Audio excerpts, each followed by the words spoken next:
옳죠. 근데 예를 들면 지금이 아니고 일제가 우리를 취하고 있을 때 일제의 조세와 징병에 대해서 아주 능동적으로 응하는 게 옳습니까? 옳지 않습니까? 골치 아프죠, 좀 달랐어요. 지금은 좀 달라요. 아마 그때의 그 문제를 적극적으로 응하는 사람들을 어느 시점으로 보면 다 일제 앞잡이들로 다 오히려 반대로 심판할 겁니다. 이게 어려운 문제예요. 그 질문을 하는 거예요. 예수님의 질문은 이쪽으로 대답해도 문제가 생기고 저쪽으로 대답해도 문제가 돼요. 예를 들면 가이사 로마 황제에게 세금을 제대로 바치는 것이 옳다 그러면 유대인들, 자기 민족인 유대인들에게 아주 분노를 일으키는 거예요. 그거는 자기들을 정치적으로 피지배화 가운데 있는 로마의 지배를 정당하고 인정해 주는 거기 때문에 받아들일 수 있어요, 없어요? 우리가 일제 치하 가운데 있을 때 여러 가지 정당한 조세뿐만 아니고 우리 어르신들 얘기 들으니까 옛날에 집에서 쓰는 제기들 있잖아요. 이거 국가에서 필요한 거니까 다 내놓으라고 다 뺏어갔다 그러더라고요. 그럴 때 기분 좋게 내놓았어요? 아니면 그럴 수가 없는 거죠.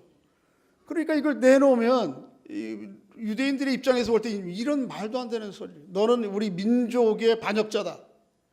그리고 예수님을 올무에 채울 수 있는 거죠. 근데 반대로 그러면 가이사에게 세금을 바쳐서는 안 된다 하게 되면 또 문제가 뭐가 생겨요? 로마라고 하는 제국의 정통성을 인정하지 않고 정권을 부정하는 반역자가 되는 거예요. 국가 반역의 죄를 짓게 되는 거예요. 이러지도 못하고 저러지도 못하는 거예요. 그죠? 그럴 때 예수님께서 그들의 그런 질문의 의도를 아시고 역으로 질문하세요. 너희들에게 혹시 로마 화폐인 데나리온이 있느냐? 사람들이 보통 이제 주머니에 은화 데나리온이 있는데 그걸 좀 보여달라. 그리고 어떤 사람이 그걸 꺼내놓으니까 그것을 들고 얘기하시는 거예요. 이 동전에 누구의 형상이 들어있느냐? 그리고 누구의 글이 들어있느냐? 자, 여러분 저를 애국자인지 아닌지 한번 봐야 되겠다. 500원짜리 동전에는 누가 들어가 있어요? 우리나라. 500원짜리 동전에 누구의 화상이 있어요? 얼굴이 있어요? 아, 그래요? 500원짜리 동전에 사람 얼굴 없어요? 아, 제가 아주 100원짜리는 누가 들어가 있어요? 이수신. 5만원짜리는 누가 들어가 있어요? 여러분들이 확실히 5만원짜리를 좋아하시네요. 100원짜리에 별 관심이 없더니 5만원짜리 하니까 다들 신사임당 그러시네. 그런데 데나리온에는 당시에 로마의 황제 디베리오 가이사 아구스토의 얼굴 흉상이 부조되어 있었어요. 조각되어 있었어요. 그리고 반대쪽에는 디베리오 가이사 아구스토, 신성한 아구스토의 아들 제사장 디베리오라고 하는 글이 있어요.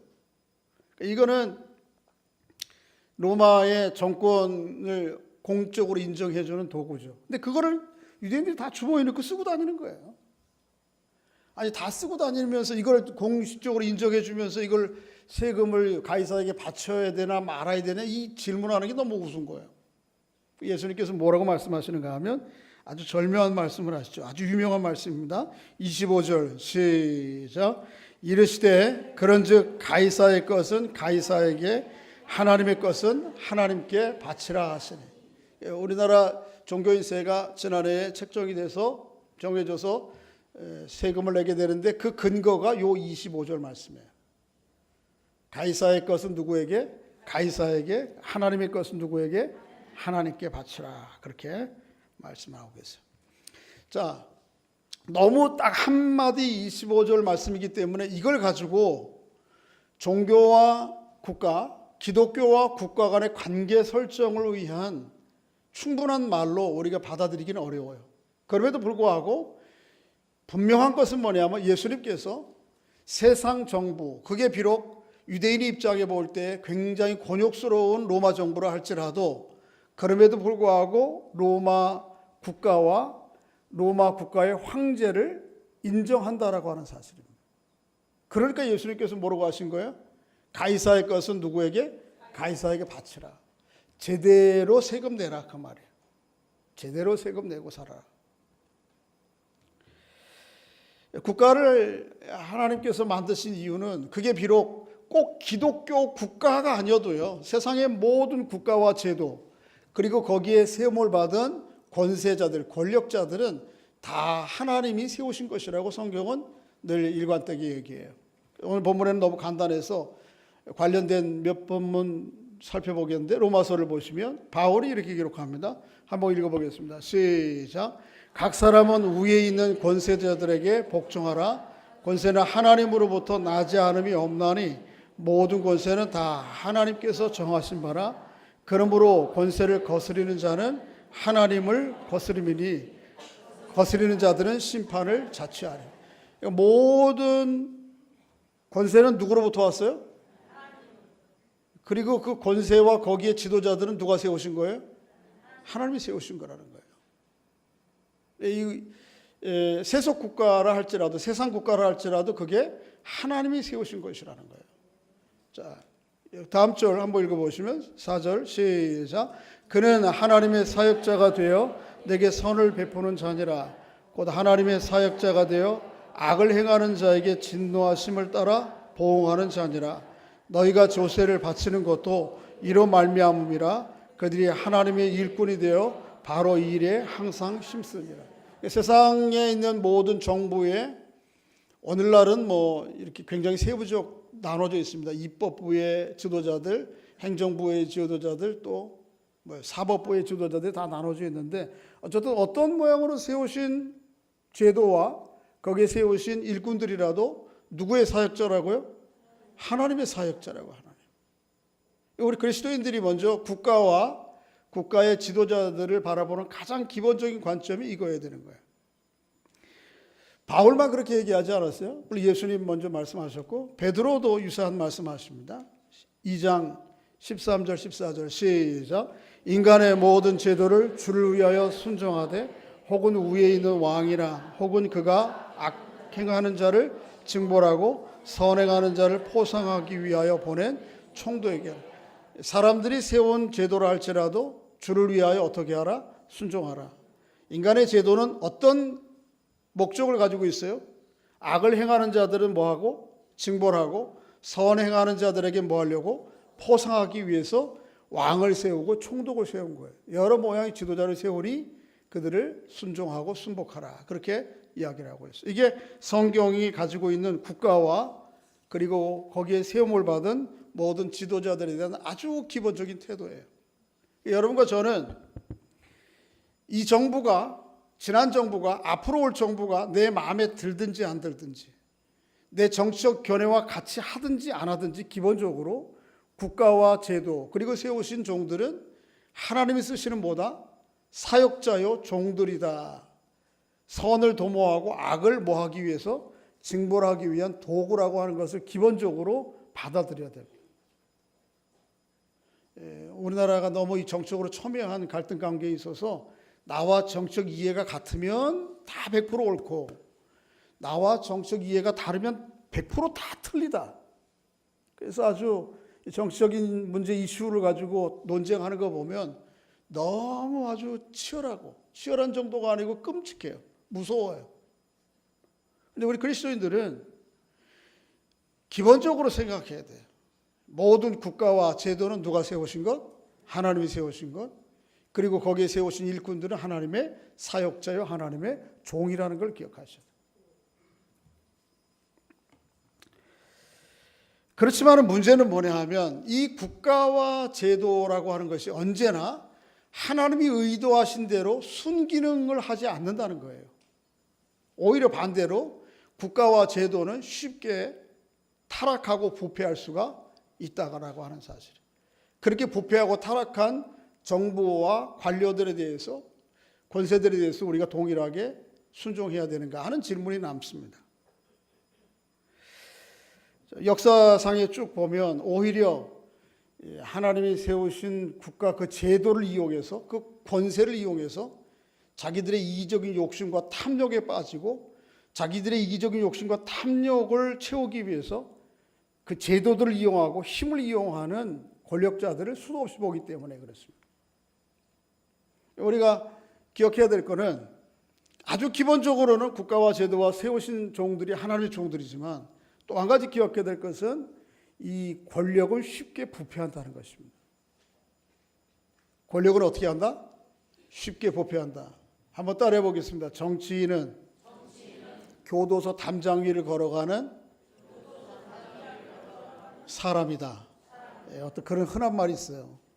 정치인들이 뭐예요? 교도소 담장이 만리장성처럼 이렇게 넓지 않아요. 그냥 요만한 사람 하나 걸어가기 그런 담장 위에 삐끗하다가는 어디로 떨어져요? 교도소 안으로 떨어지는 거예요. 이게 정치인이라는 거예요. 이게 권력. 그런데 이 정치인을 단지 이 세속 정치 지도자들 얘기하는 게 아니에요. 모든 권력은 이렇게 쉽게 부패하고 타락할 개연성과 가능성이 많은 거예요. 농후예요. 그러니까 저 정치인 기대했는데 어느 날 한순간 보면 어떻게 돼요? 교도소 안에 떨어져 있어 벌써. 지난 주간에도 그런 일 봤잖아요. 벌써 몇 번. 자, 오늘 본문 한번 읽어볼까요? 본문에 그런 내용이 나옵니다. 19절 다시 한번 읽었습니다마는 19절 20절을 다시 한번 읽어보겠습니다. 시작. 서기관들과 대제사장들이 예수의 이 비유는 자기들을 가리켜 말씀하신 줄 알고 즉시 잡고자 하되 백성을 두려워하더라. 이에 그들이 엿보다가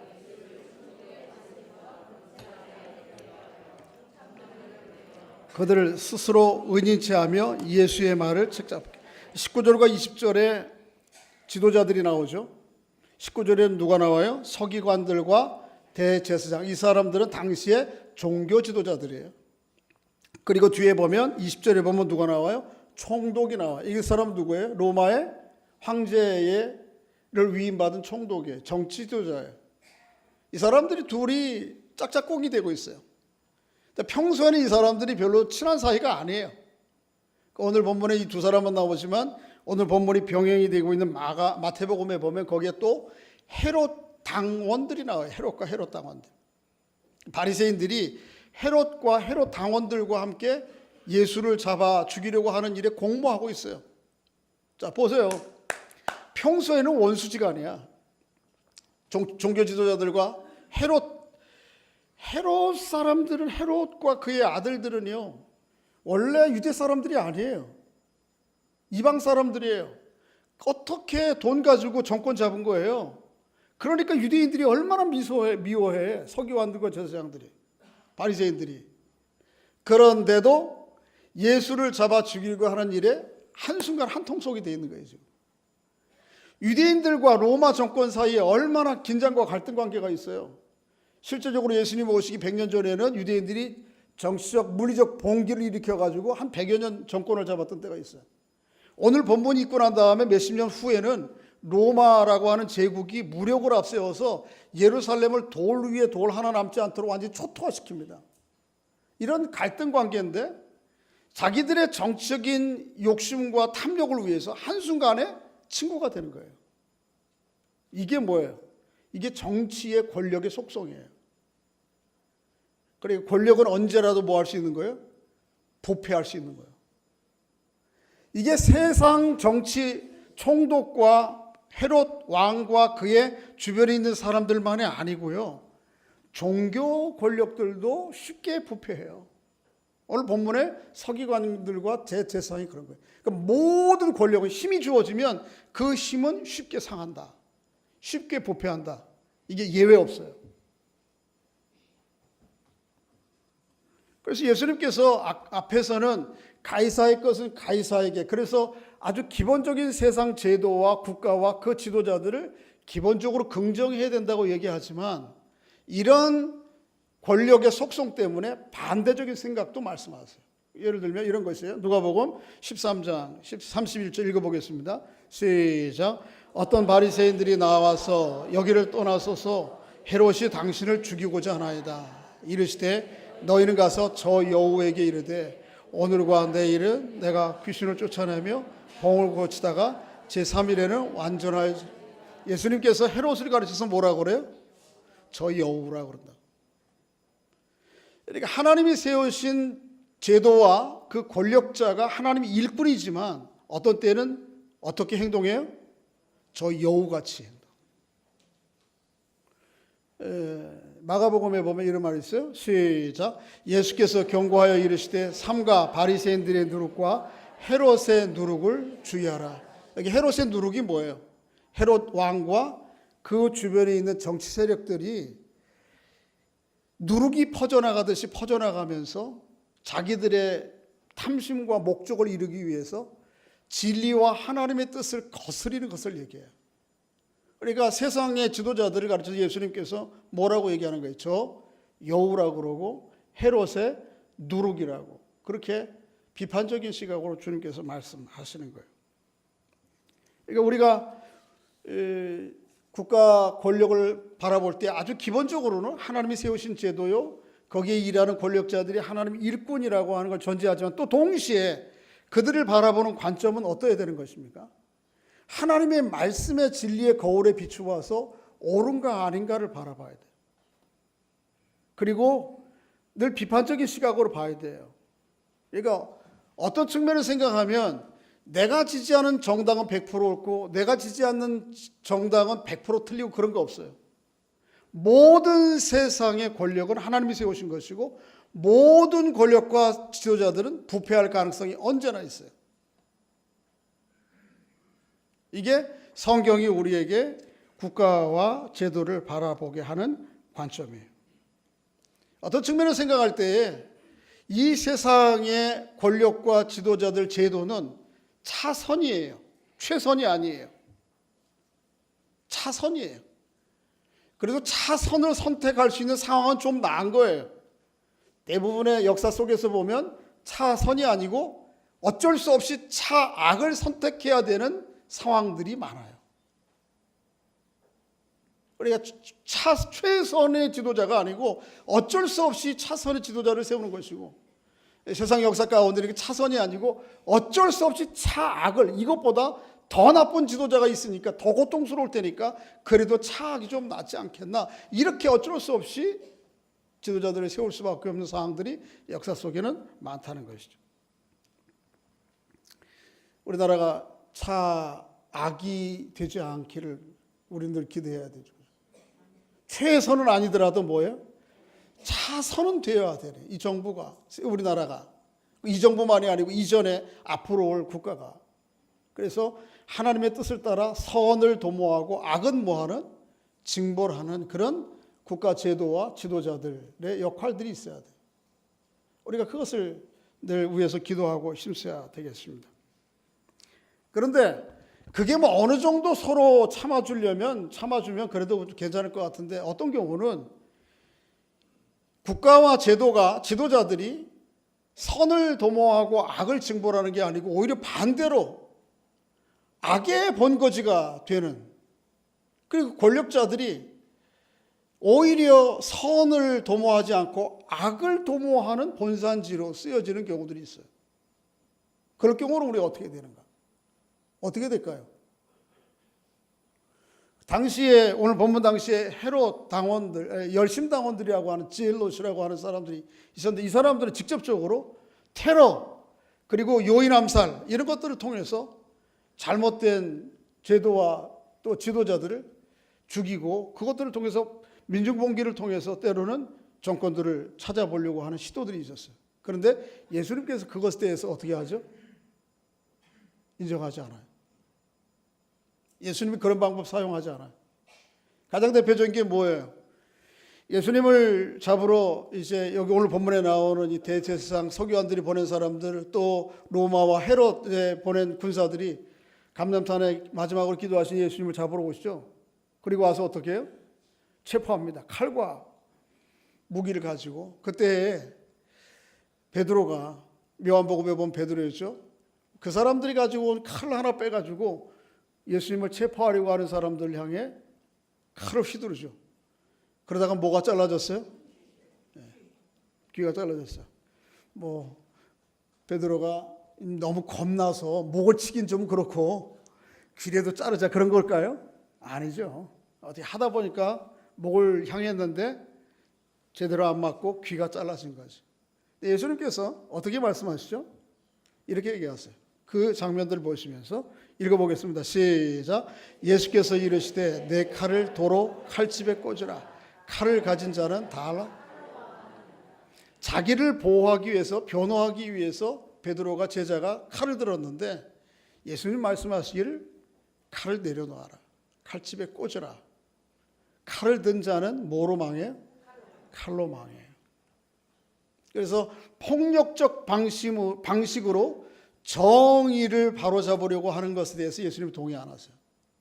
이게 성경의 일관된 생각이에요. 로마서에도 바울도 그런 얘기를 해요. 읽어봅니다. 시작. 아무에게도 악으로 악을 갚지 말고 너희가 친히 원수를 갚지 말고 하나님의 폭력적인 방식으로, 물리적인 방식으로 악을 제압하려고 하고 바로잡으려고 하는 것은 또 다른 악을 양산하는 거예요. 그렇게 하지 말라고. 또 내 손으로 저 여우를 꼭 내 손으로 꼭 하려고 하지 말아요. 진노를 누구에게 맡기라고요? 여러분, 불의한 권력 이후에 다 심판받습니다. 불의한 권력, 우리가 너무 이제 조급한 마음에 앞서는데 불의한 권력 반드시 심판되게 돼 있어요. 하나님 말씀이 진리라면 그래요. 그러니까 이것을 너무 내 손으로, 내 물리적인 방식으로 악을 해결해야 되겠다라고 하는 것은 너무 조급한, 예수님께서 그 일에 동의하지 않는다라고 하는 것이죠. 자, 그래서 우리가 두 가지 전제를 기억해야 돼요. 첫째는 세상에 있는 모든 인간의 제도를 할지라도 하나님이 세우신 제도요, 그 가운데 일하는 권력, 힘을 가진 사람들은 하나님의 뭐다? 사역자요, 일꾼이다 라고 하는 것을 가지고 우선 세상의 모든 정부들을 긍정적으로 인정해야 돼. 물론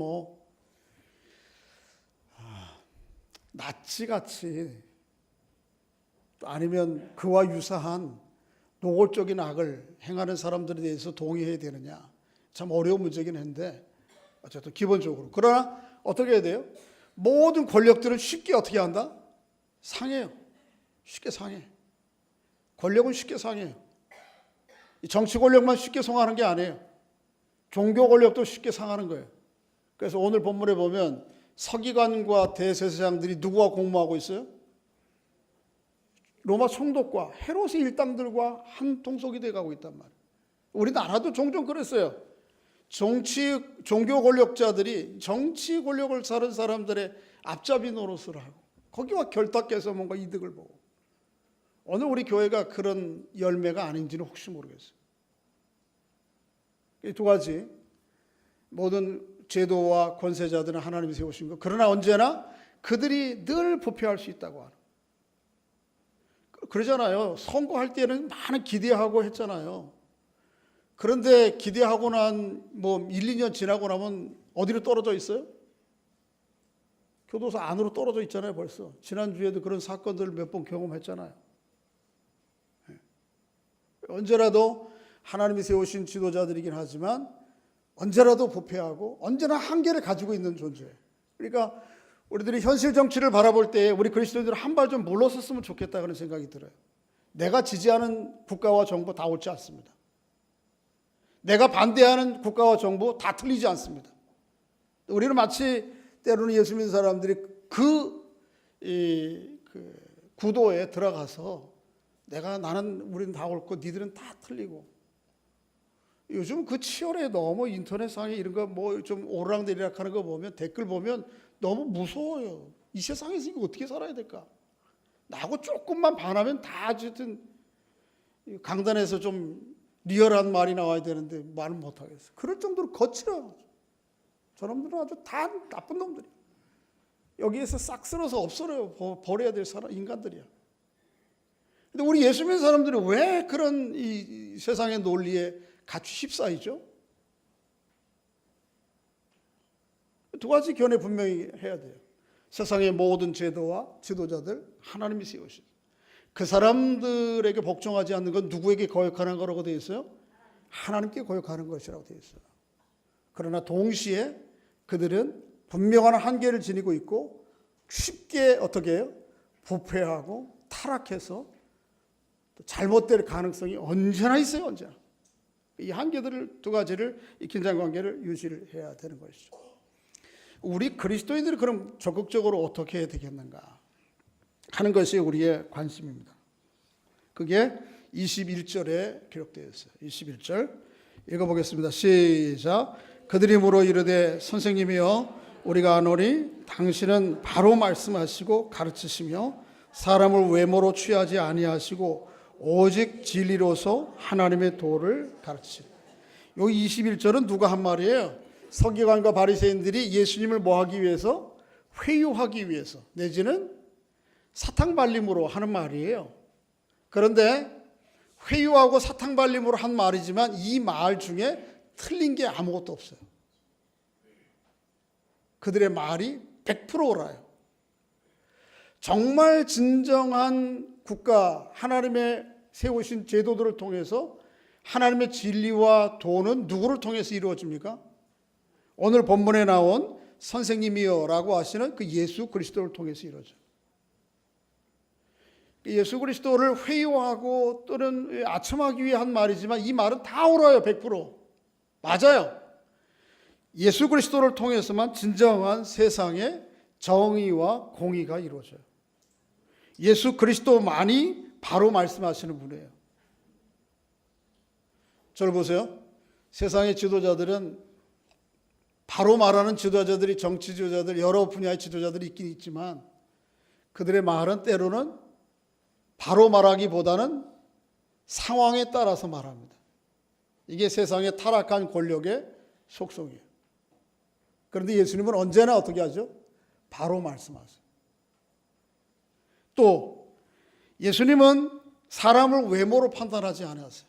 세상의 지도자들은 외적인 자기 정치적 이해와 목적 때문에 사람들을 취하고 내치기도 합니다. 그렇죠? 그래서 나와 이념과 지향하는 바가 같으면 옳은 것이고 그렇지 않은 사람들은 다 어떤 것이고요? 틀린 것이고 악과 선을 그렇게 구분해요.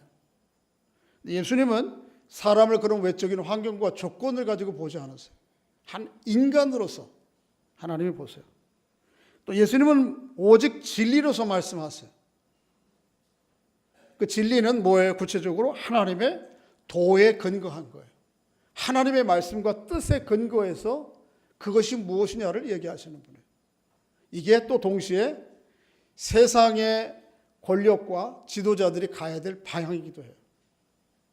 지난주에 하나님께서 우리 사람들을 그리스도의 사람들을 부르신 이유, 그 다음에 국가와 왕을 세우신 이유들에 대해 쭉 살펴보았는데 다시 한번 좀 살펴보기를 원하는데요. 자, 창세기 18장 19절 읽어보겠습니다. 시작.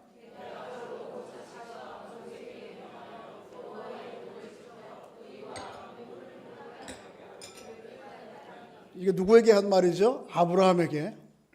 아브라함은 이스라엘 민족의 시조요. 이후에 갈라디아서에 보면 모든 믿는 사람들의 믿음의 조상이에요. 여러분과 저. 하나님께서 아브라함과 아브라함의 후예를 부르신 이유는 뭔가 하면 18절에 보면 복을 주세요. 읽지 않았지만 그 앞에 그리고 강성한 나라를 만드시겠다고 그래요. 그런데 하나님께서 아브라함과 이스라엘을 부르신 이유, 여러분과 저를 믿음 안에서 부르신 이유가 18절로 끝나지 않나요? 우리는 자꾸 예수 믿으면 아브라함이 받은 복 받고 아브라함이 누렸던 강성한 나라 이루고 이게 우리의 목적인 줄 알고 생각하는데 그 과정이에요. 최종적인 목적이 19절이에요. 내가 그로 그 자식과 그 권세에게 명하여 여호와의 도를 지켜. 이 여호와의 도가 오늘 본문 가운데 나오는 하나님의 도와 같은 거예요. 그런데 그 하나님의 도와 여호와의 도의 핵심이 뭐예요? 의와 공독을 행하려고. 의와 공독이 뭐라고 그랬어요? 지난번에 히브리 말로 했는데 기억하세요? 기억하시는 분이 이상한 거지, 그죠? 한번 따라해 보겠습니다. 체다크, 미시파트. 이 말이 성경상에서는 순서가 막 바뀌기도 해요. 최닥 미스타카, 아니 미스탁 최닥카 이렇게 말로. 어쨌든 이 두 말이 늘 같이 다녀요. 같이 짝으로 둘 중에 하나 떨어져 다니지 않아. 그런데 하나님께서 아브라함을 부르신 이유는 아브라함과 그의 후손들이 잘 먹고 잘 살라고 보낸 게 아니에요. 잘 먹고 잘 사는 거 있어. 그것을 통해서 결국은 뭐 하려고 하는 거예요? 그 주변에 있는 모든 사람들에게 의와 공의를 행하게 하려고 그렇게 부르신 거예요. 우리는 자꾸 이거 내가 복받고 강성해진 것만 누리려고 해. 이 컬링이라면 미션, 사명은 안 해. 의와 공덕은 우리는 안 해. 나만 잘 먹고 잘 살면 돼. 저 사람이 굶어 죽든 고통을 당하든 그건 내 문제 아니야. 나하고 무슨 상관이 있어. 그거는 예수님께서 하나님께서 아브라함을 부르신 목적이 아니에요. 그렇게 행하는 사람들은 지난주에 비유해 보았던 불의한 농부들처럼 돼서 그들에게 맡겼던 농지를 하나님께서 다시 어떻게 하죠? 다 회수해. 그래서 누구에게 넘겨? 딴 사람에게 넘겨. 하나님께서 이스라엘의 왕을 세우신 이유가 뭐였어요? 역대하 9장 8절 읽어보겠습니다. 시작. 당신의 하나님이 이스라엘을 사랑하사 영원히 견고하게 하시려고 당신을 세워 그들의 왕으로 삼아 정의와 공의를. 하나님께서 국가를 세우시고 거기 지도자들 세우신 이유는 뭐예요? 정의와 공의를 행하려고. 다윗을 세우시고 솔로몬을 세우시고 이후에 이것은 꼭 이스라엘 나라만 해당되는 게 아니고 우리의 모든 인간 제도의 왕과 국가의 권력자들 동일하게 적용되는 거예요. 미시파트와 최닥을 이루기 위해서. 자, 이스라엘을 세우신 이유가 뭐였어요? 이사야서 5장 7절 읽어보겠습니다. 시작. 만군의 여호와의 포도원은 이스라엘 족속이요 그가 기뻐하시는 나무는 유다 사람이라. 그에게 정의를 바라셨더니 도리어 포악이요 그들에게 공의를 바라셨더니 도리어. 왜 하나님께서 이스라엘을 여러 민족 가운데 먼저 부르셨어요? 선민으로 택하신 족속이요 왕 같은 제사장 나라로 부르신 이유가 뭐예요? 뭐 하라고? 정의와 공의 행하라고. 그런데 정의와 공의 행하라고 불러놨더니 뭐해? 그 주어진 힘 가지고 어떻게? 포악을 한다니까. 힘없는 사람들을 그 힘 가지고 압제하고 자기 마음대로. 그것 때문에 온통 세상은 뭐예요? 부르짖음뿐이에요. 원통함과 눈물 뿌리고 고통뿐이고.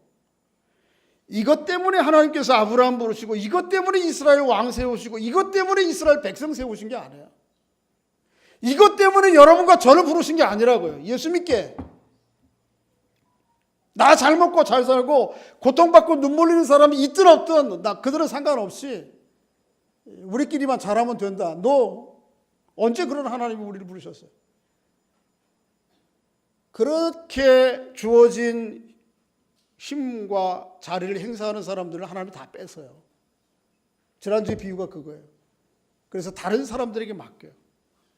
그러니까 여러분과 저뿐만 아니고 세상의 모든 크고 작은 권력자들이 하나님께 항상 잊지 말고 지불해야 될 임대료가 있어요.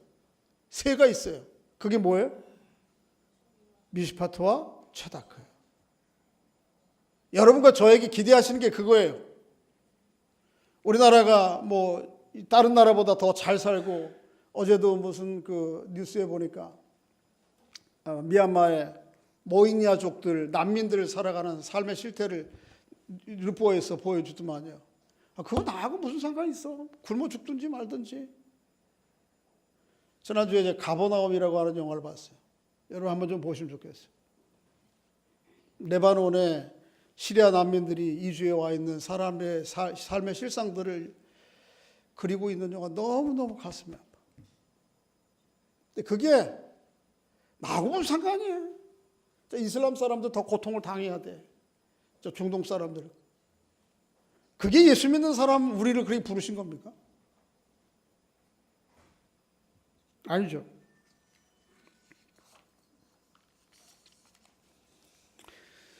여러분과 저에게 크고 작은 모든 권력을, 물론 대통령, 뭐 여의도에 있는 이 지도자들에게는 더 말할 것도 없어요. 그들에게. 그런데 그들만이 아니고 여러분과 제가 가지고 있는 모든 권력을 힘을 주신 이유는 뭐예요? 그걸 통해서 뭐 하라고? 공의와 정의를 행하라고요. 여러분과 저에게 힘이 있어요? 권력이 있어요? 없어요? 있어요. 자, 한번 여쭤볼게요. 4년제 대학 나온 분 손 내려요. 다 나오셨네? 여러분 4년제 대학 나온 사람들은요, 고등학교밖에 졸업 못한 사람들에게 그것 자체가 큰 권력이에요. 중학교 못 나와가지고 나이가 시끗시끗 늙어가지고도 어떻게 검정고시 학원 가서 왜 대학을 가려고 방송통신대학이라도 하려고 그러는지 아세요? 그게 그 힘으로 느껴지니까. 환이었으니까. 그러니까 크고 작은 권력들이 우리에게 다 있어요. 다른 사람들도 좀 여유 있게 사세요. 그건 경제 권력을 쥐고 있는 거예요, 여러분들이. 사회적으로 지위가 좀 높으세요, 직장에? 그러면 여러분들은 사회적 권력을 또 나름대로 쥐고 있는 거예요. 오래 사셨어요? 권사님들? 세월이 권력이에요. 성경에도 그렇게 얘기하잖아요. 흰머리 앞에 고개를 일어서라. 여러분 지하철역에 노인주 와서 그거 언제 만든 거냐 하면 옛날 솔로몬 시대에 만든 거예요. 거기 그런 말이 있어요. 한번 따라 보겠습니다. 센 머리 앞에 일어서라. 제 말이 아니에요. 성경에 있어요. 머리 희끗희끗한 머리 있으면 그 자리에 일어서야 돼. 지하철역에서. 왜 안 일어서요? 거기. 좋은 척해, 피곤한 척해. 세월이 권력이에요. 그런데 모든 종류의 힘은 뭐 하라고 준 거예요? 공의와 정의하라고 준 거예요.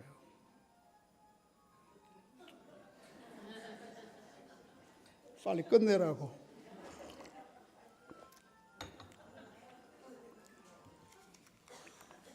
네. 이게 어르신들은 이해해야 돼요. 이게 어디 있는지도 감이 안 오고 소리가 여기서 나는 건지 여기서 나는 건지 몰라. 예, 저도 뭐 하다 여기가 왔나. 그러니까 모든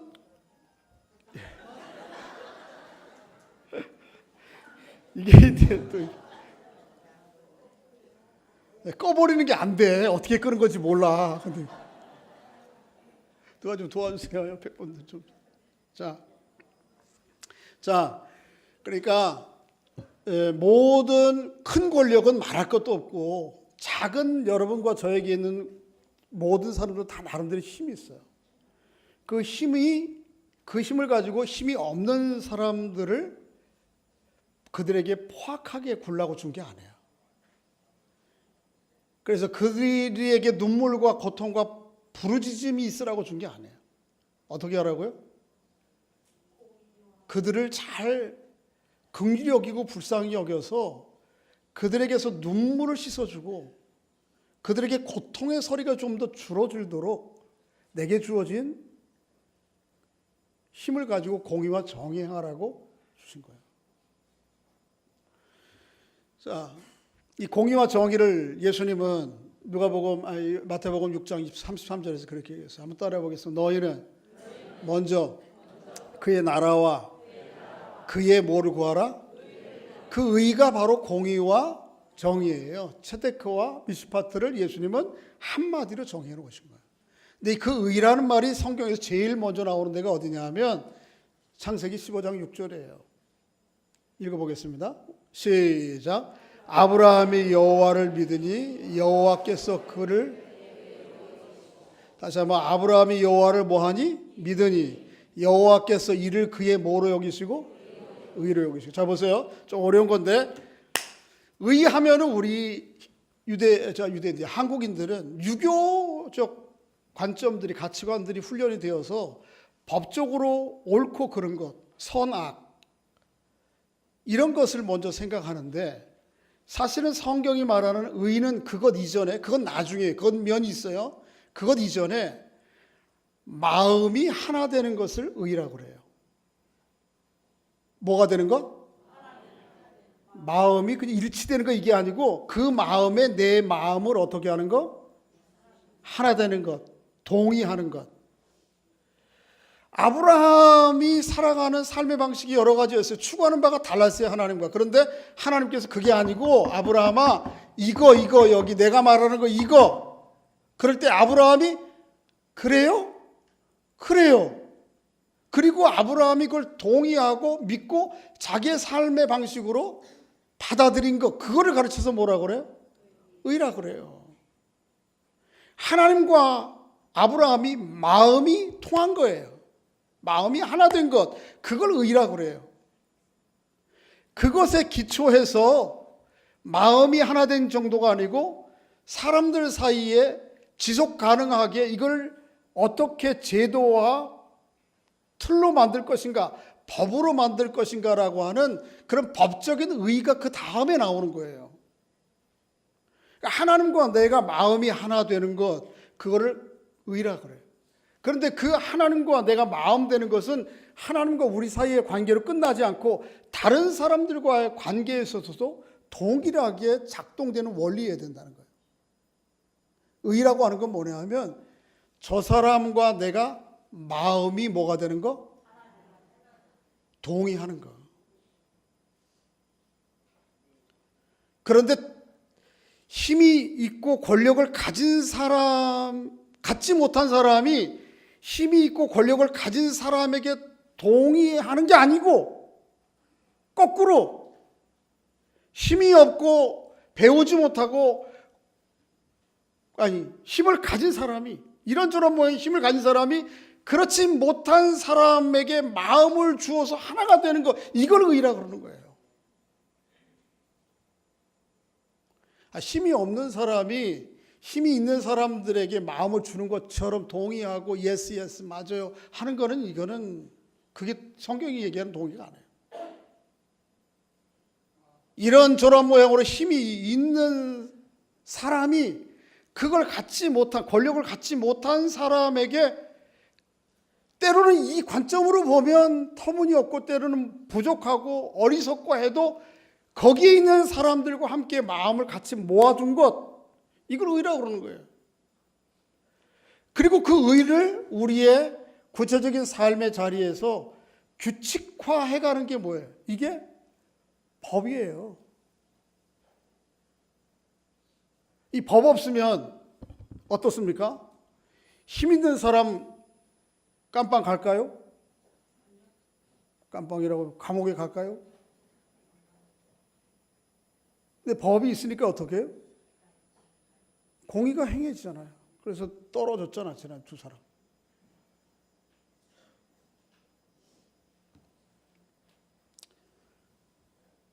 그러니까 먼저 우리에게, 그리스도인들에게 이 의의를 생각할 때 먼저 생각하셔야 될 거는 법과 제도의 틀로서 옳으냐 그르냐를 따르기 전에 먼저 뭐 해야 돼요?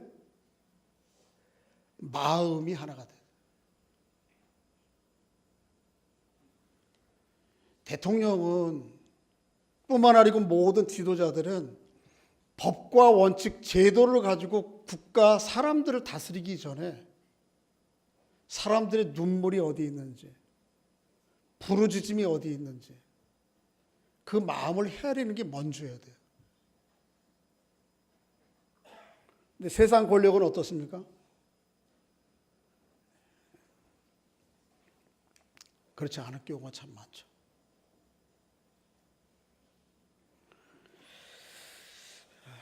우리 그리스도인들이 이 마음을 좀 가져야 돼요.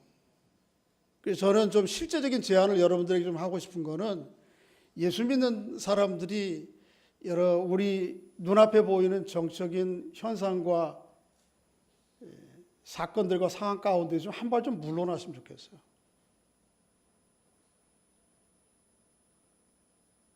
거기 진영에 들어가 있으면 반대쪽은 다 원수가 되고 말아요. 쳐부숴야 될 적이 되고 말아요. 이쪽이든 저쪽이든 마찬가지. 성경은 어떤 권력과 권세자도 완벽한 사람은 없고, 아니 거꾸로 어떤 권세와 권력도 하나님의 기초적으로는 하나님의 사역자도로, 하나님의 제도로, 하나님의 정의를 위해 세워진 거예요. 그러나 그들에게는 반드시 뭐가 있어요? 부패하고 타락할 가능성이 언제나 있어요. 누구도 예외 없어요. 지나온 정치 지도자들을 살펴보세요. 누구도 여기 예외인 사람이 있어요? 없어요. 그러니까 한 발 좀 물러나 계세요. 그래서 하나님이 원래 의도하신 대로 국가와 지도자들에 대해서 기본적으로 좀 긍정하세요. 또 동시에 뭘 가지고 있어야 돼요? 이 사람들은 언제나 오염되고 타락할 수 있다는 걸 기억하시고 성경의 진리의 관점에서 비판적 시각을 가지고 보셔야 돼요. 그리고 언제나 우리가 정말 바라보고 힘써야 될 건 하나님의 의예요. 세상적으로 네가 나냐 도토리 키재기에 따라서 네가 옳다 내가 옳다 그게 아니고 하나님이 우리에게 기대하시는 의로 꼭 이 신문지상에 오르락내리락 하는 유명인들 그런 권리세자들에게만 아니고 여러분과 제가 주어진 자리에서 어떻게 하면 남이 갖지 못한 것을 내가 가졌다면 그게 모든 유무영의 모든 힘을 가지고 갖지 못한 사람들을 어떻게 좀 배려할 것이냐. 그것이 없어서 눈물 짓고 그것이 없어서 부르짖고 그것이 없어서 안타까워하는 사람들을 어떻게 하면 그들과 마음이 좀 하나가 될 것이냐. 어떻게 긍휼히 여길 것이냐. 불쌍히 여길 것이냐. 이게 하나님의 마음이잖아요. 그거를 하나님이 우리에게 의롭게 보신 거예요. 그걸.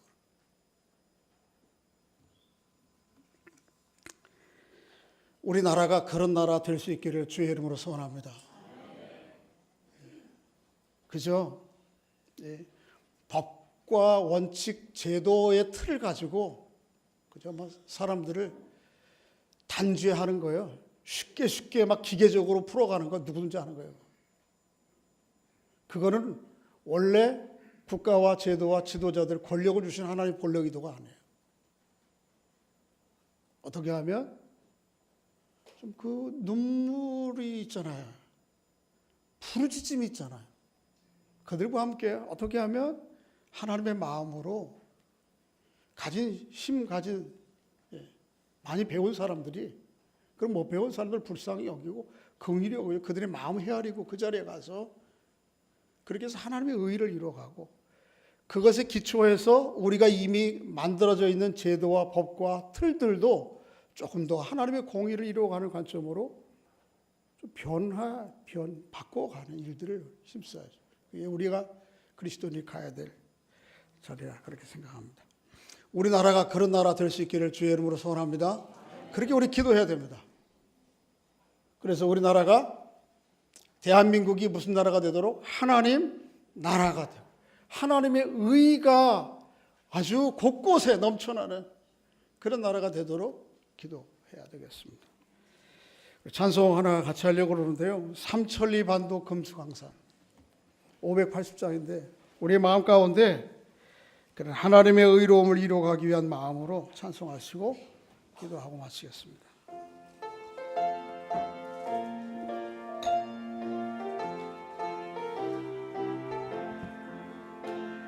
삼천리 반도 금수강산 하나님 주신 동산 삼천리 반도 금수강산 하나님 주신 동산 이 동산에 할 일 많아 사방의 일꾼을 부르는 곧일 안에 일하려고 그 누가 대답을 할까 일하러 가세 일하러 가 삼천리 강산 위 하나님 명령 받았으니 반도 강산에 일하러 가세 삼천리 반도 금수강산 하나님 주신 동산 삼천리 반도 금수강산 하나님 주신 동산 봄 돌아와 밭갈 때는 사방의 일꾼을 부르는 곧 일하네 일 가려고 그 누가 대답을 할까. 일하러 가세 일하러 가 삼천리 강산이. 하나님 명령 받았으니 반도 강산에 일하러 가세. 삼천리 반도 금수강산 하나님 주신 동산.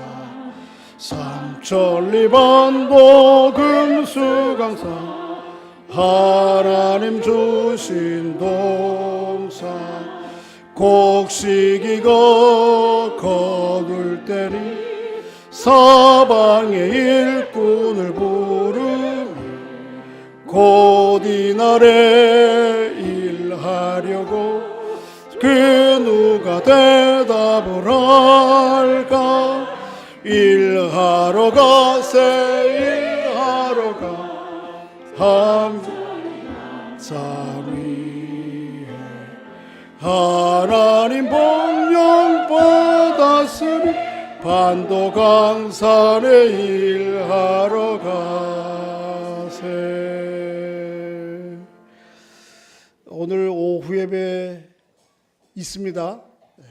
예배 있고 수요일 날 예배는 안 드리고 새벽 예배는 드리도록 그렇게 하겠습니다. 기도하시고 저희 식당에 가서 식사도 하시고 또 3층에 카페에서 교제하시면 좋겠습니다. 기도하겠습니다. 이제는 우리 구주 예수 그리스도의 은혜와 아버지 하나님 크신 사랑과 성령의 교통하심이 예배하는 주의 백성들 위에 영원토록 함께 있을지어다. 아멘.